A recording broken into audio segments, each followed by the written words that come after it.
Welcome to Tamil GK academy. தினசரி நடப்பு நிகழ்வுகள். பிரிட்டன் டர்னர் பரிசு 2025.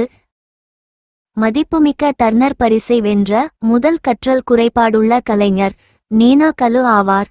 தெளிவான சுருக்க வரைபடங்கள் மற்றும் தொங்கும் சிற்பங்களை உள்ளடக்கிய படைப்புகளுக்காக ஸ்காட்டிஷ் கலைஞர் நேனா கலுவுக்கு டர்னர் பரிசு வழங்கப்பட்டது. பிரிட்டனின் மிகவும் பிரபலமான காட்சி கலை விருதை வென்ற முதல் கற்றல் குறைபாடுள்ள கலைஞர் என்ற பெருமையை பெற்றார்.